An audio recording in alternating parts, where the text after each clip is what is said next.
दोस्तों अब इस लेक्चर नंबर 2 में हम क्या करेंगे, हम जो चैप्टर हमने हाफ तक कवर कर लिया था उसको आपने रिवाइज़ कर लिया होगा। अब हम इसको करेंगे लास्ट हाफ तक, जहाँ तक हमने किया था उसको जल्दी से हम ख़त्म करते हैं। अब जहाँ तक हम पहुँचे थे वहाँ तक अब बात आ रही थी जो कुछ इंपॉर्टेंट डी और एफ ब्लॉक एलिमेंट्स हैं, अब हम उनको पढ़ेंगे और उन क्या डेली लाइफ में क्या फ़ायदे हैं, उनका क्या हम काम कराते हैं वो हम पढ़ेंगे। हमें पता है इनकी वेरिएबल ऑक्सीडेशन स्टेट होती है, पहले हम पढ़ के हैं कि ऑक्सीडेशन स्टेट यानी चार्ज किसी पे कभी +3 होगा, +5, +7 कुछ भी हो सकता है, ये मुख्तलिफ इन पे ऑक्सीडेशन स्टेट्स होंगी। अब इनके हम डिफरेंट मेटल में से आखिरी मेटल सबसे शुरू करते हैं, कॉपर। सबसे पहले आपने बताना है ब्राउन रेड मेटेलिक एलिमेंट है, मोस्ट वाइडली यूज मेटल है। आपको पता है कहाँ कहाँ यूज़ होता है। ऑक्सीडेशन स्टेट इसकी Cu1 भी होती है, Cu+2 भी होती है। अच्छा, इसके बाद कह रहा है मोस्ट ऑफ द कपरस कंपाउंड और कलरलेस होते हैं, डायमैग्नेटिक होते हैं यानी मैग्नेट से रिपल्जन शो करते हैं एज इनके, क्योंकि जो 3D ऑर्बिटल होते हैं वो फिल होते हैं। इसकी आपने रीडिंग कर लेनी है। अब कपरस हाइड्रोक्साइड कब बनता है, जब Cu2+ वाला, जहाँ पे दो इसकी फॉर्म्स हैं, Cu+1 और Cu2+, इस पर दो चार्ज हैं। ऑक्सीडेशन स्टेट इसकी दोस्तों दो है। जब +2 वाला मिलेगा वाटर के साथ तो कपरस हाइड्रोक्साइड और हाइड्रोजन बनेगा। या बस इसका कॉपर का बस सिंपल उसने बताया ऑक्सीडेशन स्टेट और उनका रिएक्शन। आगे चलें, हेक्सा एक्वा कॉपर 2, पीछे आपने यार रिवाइज करना था जो मैंने बताया था कि नोमेनक्लेचर ऑफ कंपाउंड, उनको हम नाम किस तरह देते हैं। जिस तरह अभी हेक्सा एक्वा कॉपर है, एक्वा का दोस्तों क्या मतलब है, पानी। पानी का मतलब क्या होता है, वाटर, H2O। तो इसका मतलब एक्वा की जगह मैं H2O लिख सकता हूँ दोस्तों, लिख सकता हूँ H2O मैंने इसकी जगह लिख दिया। हेक्सा का मतलब है 6, इसका मतलब है जो H2O है दोस्तों हमारे पास वो तो 6 है, मैं इसके बाद 6 लिख दूंगा। कॉपर है तो इसके पीछे में आगे कॉपर है, इसके पीछे में कॉपर लिख लूँगा। तो 2 का मैंने आपको क्या बोला था कि ओवरऑल इस पर जो चार्ज होगा दोस्तों मेरे यहाँ पे होगा +2। तो ये देख लें, इसका फार्मूला बनाना। और ये आपको पिछला जो नोमेनक्लेचर में अगर कन्फ्यूजन हुई होगी, जिसके स्टेप्स थे वो अब क्लियर हो गए होंगे। आगे इसमें अब हम सबसे पहले reaction of hexa aqua copper 2 जिस पर +2 चार्ज है, उसका रिएक्शन हम दोस्तों सबसे पहले देखेंगे हाइड्रोक्साइड OH के साथ, यानी जब CuH2O6+2 चार्ज, जिस तरह मैंने एक्सप्लेन अभी किया है, वापस एक वीडियो रिवाइंड करके आप देख सकते हैं। इसका रिएक्शन जब दोस्तों हम हाइड्रोक्साइड OH के साथ कराएंगे तो क्या चीज़ बनेगी, टेट्रा एक्वा, यानी 4 अब वाटर के मॉलिक्यूल्स होंगे। H2O कितने होंगे दोस्तों, 4 होंगे, टेट्रा H2O। डाई हाइड्रोक्सी यानी 2H हाइड्रोक्सी OH कितने होंगे, 2। कॉपर Cu और 4 इस पर फिर 2 होगा, तो ये कन्वर्ट हो जाएगा इसका रिएक्शन करने के बाद। ये बहुत ईजी है, इसकी रीड कर लेना। अगली बार जो हेक्सा 6 एक्वा जो H2O है, कॉपर Cu है, 4 इस पर 2 है। अब इसका रिएक्शन दोस्तों हमने किसके साथ कराना है, +2 चार्ज का NH3 अमोनिया के साथ। इतना ईजी है। जब इसका रिएक्शन हम इसके साथ कराएंगे तो ब्लू PPT सोल्यूशन बनेगा, जिसको हम क्या बोलेंगे, CuOH ट्वाइस H2O4। आपने इसकी प्रैक्टिस करनी है, बहुत ईजी है। अब आगे चलते हैं। कह रहा है कि ammonia as a ligand, ammonia ligand के तौर पे काम क्या करता है। मैंने आपको बोला था लिगेंड क्या होता है, आपकी पिछली वाली भी रिवीजन इसमें हो जाएगी। लिगेंड क्या चीज़ होती है, लिगेंड ये होती है कि जिस तरह कोई कंपाउंड बना है दोस्तों, जिस तरह एक कंपाउंड बना है CuH2O6, इसके पीछे K लगा दें, कुछ लगा दें, तो जो Cu है ये तो आपको पता है D और F ब्लॉक एलिमेंट है। मेन हमने इस चैप्टर में इसी को पढ़ना है। तो जो चीज़ इसके साथ लगती होती है, जो उसको सराउंड करती है, वो क्या होता है, लिगेंड दोस्तों। ये तो बहुत क्लियर हो गया। अब हम देख रहे हैं कि जो NH3 है ये किस तरह लिगेंड बनेगा। अभी तक तो ये इसके साथ जुड़ा नहीं है ना CO के साथ, तो अभी तक लिगेंड नहीं बना। लेकिन जब रिएक्शन हम कराएंगे जिस पे +2 चार्ज है वाटर H2O के साथ, कितने 6, तो हेक्सा एक्वा कॉपर, इस तरह हेक्सा एक्वा कॉपर 2 चार्ज का था। तो बस यहाँ तक हो गया, इसको लिखना भी आपको मैंने रिवाइज करा दिया। तो रिएक्शन करेगा तो बन जाएगा डीप ब्लू सोल्यूशन, जिसका CH कॉपर के साथ NH3 मिल गया, 4 मिले, CH6H2O बन गया। अमोनिया का लिगेंड भी क्लियर हो गया होगा दोस्तों आपको। अब आगे चलते हैं। इतने ईजी, अगर आपको ये कॉपर के रिएक्शन दोस्तों समझ आ गए तो बाकी आपने रिएक्शन 1-2 में बताऊंगा, और ये बिल्कुल एक जैसे हैं, जो एक से जिस तरह जिस तरीके से कॉपर के हल हो रहे हैं, मैग्नीज के हल हो रहे हैं, बाकी सारे जितने भी दोस्तों सोल्यूशन उन सब के एक जैसे हो रहे हैं। अब देखते हैं reaction of hexa aqua copper. जो हेक्सा एक्वा कॉपर यानी उसका ये हेक्सा 6 एक्वा 6 वाटर के मॉलिक्यूल्स H2O, कॉपर उसी तरह 2 का चार्ज 2। और इसका रिएक्शन जब हम कराएंगे CO3 के साथ तो क्या बन जाएगा, CuCO3 आपने लिख देना है। तो दोस्तों कितनी आसानी से, और कॉपर का इंपॉर्टेंट भी है, बोर्ड के पॉइंट ऑफ व्यू से पेपर में आता भी है। अब हम चलते हैं इससे पीछे वाले की तरफ और जल्दी से उसको ख़त्म करते हैं, और फिर एक आध जो आप बताएंगे उसको भी हम करेंगे। अब आयरन को हम देखते हैं। सबसे पहले हमने आयरन को बताना है। आयरन कौन है, आयरन हम पढ़ के रहे हैं DF ब्लॉक एलिमेंट है। उसकी ऑक्सीडेशन स्टेट्स 2 होती हैं, Fe+2 Fe+3, दोनों का हम पढ़ेंगे। जो Fe2+ होता है दोस्तों, ज़्यादातर ये एक्वस मीडियम में जब उसको हम डालते हैं तो Fe3+ में हो जाता है, ये 1 इलेक्ट्रॉन और लूज़ कर देता है, अपनी स्टेट चेंज कर देता है। ठीक हो गया दोस्तों। अब आयरन के फ़ायदे पढ़ते हैं हम। सबसे पहला फ़ायदा कैटालाइटिक प्रॉपर्टीज़। कैटालाइटिक प्रॉपर्टीज़ क्या होती हैं?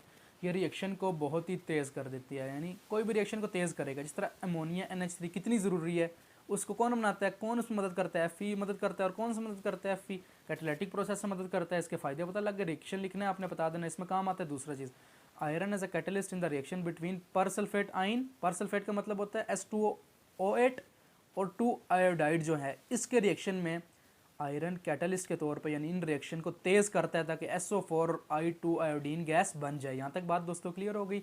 इसका मैकेनिज्म देखें, जो H2O8 है उसके साथ जो Fe है मेन हमारा D और F ब्लॉक एलिमेंट 2+ इस पे चार्ज है, वो क्या करेगा, इसका SO4 बना देगा। ये 2 और जो Fe3 है दोस्तों, उसका भी तो काम आ गया है ना। हमारे पास दो स्टेट्स है ना, यानी इस फॉर्म में भी पाया जाता है दोस्तों, इसमें भी। अब ये वाला क्या करेगा, आयोडाइड जो है, जो एटॉमिक फॉर्म में, उसको क्या कर दिया, गैस बना दिया, काम हो गया। आगे चलें, रिएक्शन ऑफ आयरन आइंस जितने भी हैं, Fe2+ है, और आइंस है ना, आइन कहते हैं चार्ज को, Fe2+ चार्ज और Fe3+ चार्ज। इसका हम रिएक्शन देखते हैं। सबसे पहले एक है हेक्सा, का मतलब क्या हो गया 6, एक्वा का मतलब दोस्तों क्या हो गया वाटर, H2O, जिस तरह यहाँ पे H2O लिखा हुआ है यहाँ पे, यानी हेक्सा 6। आयरन का क्या होता है Fe, और 2 का मतलब बायर 2 का चार्ज होगा। ये आपको नोमेनक्लेचर भी साथ साथ क्लियर होता जा रहा होगा। अच्छा, हेक्सा एक्वेरियन 3 यानी 3 का चार्ज होगा, बस सिंपल। इसके रिएक्शन अब हम पढ़ेंगे सारे। Reaction of iron with sodium hydroxide. अब दोनों आयरन जो हमारे पास हैं, आयरन 2 है दोस्तों और आयरन 3, इनका हम इसके OH हाइड्रोक्सिल है उसके साथ रिएक्शन पढ़ेंगे। यहाँ पे Fe3 चार्ज है तो इसके लिए हमने 3 हाइड्रोक्सिल रखे हैं। यहाँ पे Fe2 चार्ज है उसके लिए 2 हमने हाइड्रोक्सिल रखे हैं। तो क्या चीज़ बनेगी, इसके साथ बनेगी टेट्रा एक्वा, यानी वाटर जो होगा एक्वा 4 होंगे। डाई हाइड्रोक्सी मतलब OH होता है, हाइड्रोक्सी इसको बोलते हैं, डाई है, और आयरन Fe, बस 2 का चार्ज उस तरह रहेगा, बन जाएगा। आपने ये बता देना यहाँ पे वो बनेगा ट्राई एक्वा डाई हाइड्रोक्सी, जो ट्राई हाइड्रोक्सी सॉरी, देखिए 3 OH हैं और 2 का चार्ज, इस पर 3 का चार्ज सॉरी आएगा। ये आपने याद करना, कितना ईजी हो गया आपके लिए। हम आगे चलते हैं, reaction of iron 9 with ammonia solution. Ammonia के साथ पहले हम आयरन 2 का देखते हैं कि NH3 के साथ ये क्या करता है। जब NH3 के साथ एक्वा हेक्सा एक्वा आयरन 2 का आयन जब रिएक्शन करता है तो ये कंपाउंड बन जाता है, इसके साथ रिएक्शन करता है तो ये बन जाता है। आपका आयरन भी क्लियर हो गया दोस्तों। अब ज़रा चलते हैं पीछे इसकी तरफ। जो आपका मैग्नीज़ है, मैग्नीज़ की कौन सी स्टेट्स होती हैं, मैग्नीज़ एक सिल्वरी मेटल है, ये भी DF ब्लॉक एलिमेंट है। इसको इसने डिस्कवर किया, आपने पढ़ लेना। ऑक्सीडेशन स्टेट इसकी जो चार्ज होता है +2 +4 +7 भी होता है एलिमेंट पे। आगे अगर अब हम देखें तो जो पोटाशियम जिसके 7 चार्ज है, ऑक्सीडाइजिंग एजेंट पे काम आता है 3 जगहों पे। अल्कलाइन मीडियम है जहाँ पे अल्कलाइन सोल्यूशन और pH इसकी बेसिक हो। एसिडिक मीडियम में 2 में पढ़ना है आपने, उसका क्या काम करता है ये मेन, ये आपने रीडिंग करनी है और फिर मुझे बताना है, बहुत ईजी है। बाकी उसका क्या काम किया है, KMnO4 जो है उसमें MnR है दोस्तों, यानी मैग्नीज आ रहा है। ये ऑक्सीडाइजिंग एजेंट के तौर पे काम आता है। ऑक्सीडाइजिंग एजेंट क्या होता है, ऑक्सीडाइज करने वाला, यानी ये ऑक्सीडाइज करने वाला है, खुद ऑक्सीडाइज नहीं होगा। ऑक्सीडाइज का मतलब दोस्तों क्या होता है, लॉस ऑफ इलेक्ट्रॉन, यानी ये अपने देगा, इलेक्ट्रॉन नहीं देगा। ये इलेक्ट्रॉन लेगा तो इसकी क्या होगी, रिडक्शन होगी, लेकिन दूसरे को क्या करेगा, ये जिससे लेगा उसके तो ऑक्सीडाइज करेगा। तो ये एजेंट है, ये ऑक्सीडाइजिंग एजेंट है। किस तरह काम आता है, ऑक्सैलिक एसिड जो होता है जिसको हम बोलते हैं H2C2O4, उसका KMnO4 का सोल्यूशन हम कराते हैं रिएक्शन H2SO4 की प्रेजेंस में, तो चीज़ बनती है, आपने बता देनी है, इसकी प्रैक्टिस आपने करनी है। मोहर सॉल्ट, मोहर सॉल्ट का फार्मूला है दोस्तों ये। इसका रिएक्शन का क्या बनता है आपने ये याद रखना है। टिट्रेशन की आपने पढ़ लेनी है, इसमें क्या फ़ायदा होता है टिट्रेशन का, ये बहुत ही ईजी है। ज़रा आप चलते हैं पीछे, जिस जिस जगह पे आपको कन्फ्यूजन हो आप प्रैक्टिस करते रहते साथ कमेंट्स में लिख के मुझे बताते जाओ, मैं एक्सप्लेन करता रहूँगा दोस्तों। क्रोमियम की तरफ आते हैं। क्रोमियम की क्या, क्रोमियम की ऑक्सीडेशन स्टेट्स, क्रोमियम 6 भी है, क्रोमियम इसमें -2 भी है, मुख्तलिफ इसकी स्टेट्स हैं। यहाँ पे आपने पूरे में एक बार रिएक्शन हम पढ़ेंगे ना कि सबसे पहले क्रोमियम की जो 3 से वो 6 पे किस तरह गई है। जिस तरह इसकी जो ऑक्सीडेशन स्टेट चार्ज है ना दोस्तों, 6 H2O हैं, क्या इसको हम बोलेंगे इस सोल्यूशन को, आप इसका नाम आपने मुझे खुद अब बताना है। जिस तरह 6 हैं तो हेक्सा, H2O है तो एक्वा, Cr है तो क्रोमियम, और चार्ज दोस्तों ऊपर कितने का 3, तो 3 लिख देंगे दोस्तों। आपका नोमेनक्लेचर है पीछे से, इस तरह प्रैक्टिस आप करेंगे जितनी इनकी होता जाएगा। तो इसका रिएक्शन हम करेंगे 3 हाइड्रोक्सिल के साथ, तो क्या बन जाएगा ग्रीन PPT, जिस पर क्रोमियम पे अभी चार्ज फिलहाल उसने दिया नहीं है। फिर जब उसका 3 हाइड्रोजन मजीद से कराएंगे तो 3 नेगेटिव पे इसका चार्ज चला जाएगा ओवरऑल। तो हम इसके आगे फिर इसका जब रिएक्शन हम दोस्तों कराएंगे 3H2O2 के साथ, तो इस पर चार्ज किसका आ जाएगा 2 का चार्ज ओवरऑल कंपाउंड पे आ रहा है। तो मेरे दोस्तों यहाँ पे मैंने लिखा हुआ है कि ये क्रोमियम पे जो एलिमेंट है Cr, उस पर +6 हमने देखना है आना। तो देखते हैं क्या इस पर अभी तक +6 इट्सेल्फ इस पे आया है। एक ऑक्सीजन का दोस्तों कितनी ऑक्सीडेशन स्टेट होती है, एक की -2, तो 4 की कितनी होगी दोस्तों, -8, -8 होगी ना। तो हमें पहले से ऊपर चार्ज दिया हुआ -2, तो इसका मतलब है प्लस माइनस करने के बाद जो चीज़ आई है वो पहले से हमें -2 दी हुई है, यानी पहले से एक चीज़ -2 है, एक की हमें पता है 4 ऑक्सीजन की -8 है, तो यह ज़ाहिर बात है -8 और इसकी 6 होगी, तो तभी तो ओवरऑल -2 उसने हमें दिया हुआ ना। तो इसका मतलब है 6 तक हम पहुंच गए। किस तरह पहुंचे हैं आपने बताना है।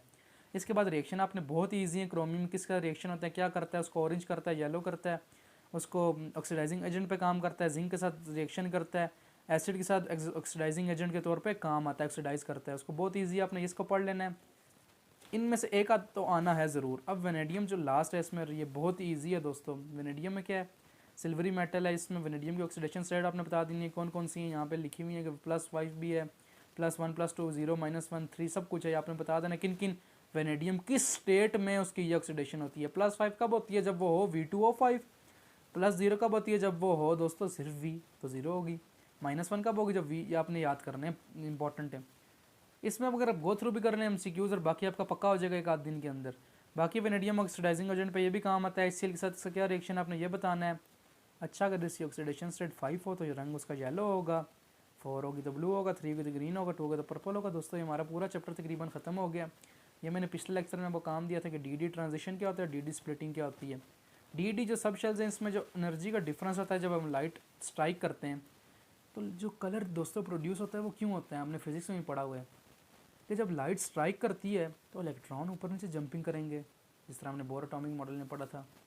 जब जंपिंग करेंगे, रेडिएशंस निकलेंगी, उन्हीं रेडिएशन से वो नेचर कलर का हमें पता चलेगा।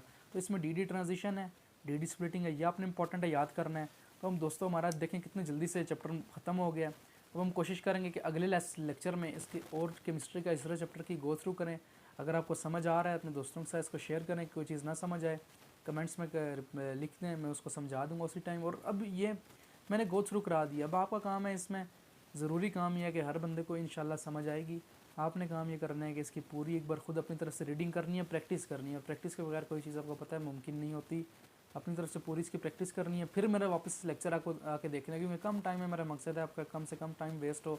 तो तकरीबन ये पूरा लेक्चर हमने 26-27 मिनट में पूरा इतना बड़ा चैप्टर हर चीज़ मेन कर लिया गो थ्रू। तो इससे बड़ी बात कि हम, अगर आप अपना फीडबैक लाजमी दीजिएगा ताकि हम मज़ीद इससे आगे, मुझे पता लगे कि इससे फ़ायदा है। बोर्ड पे इसलिए क्यों मैं नहीं बना रहा, क्योंकि इस पर टाइम बहुत लगता है। इस तरह अगर आपको सही समझ आ रही है तो हम आगे इसको फर्दर कंटिन्यू रखेंगे। तब तक के लिए दोस्तों खुदा।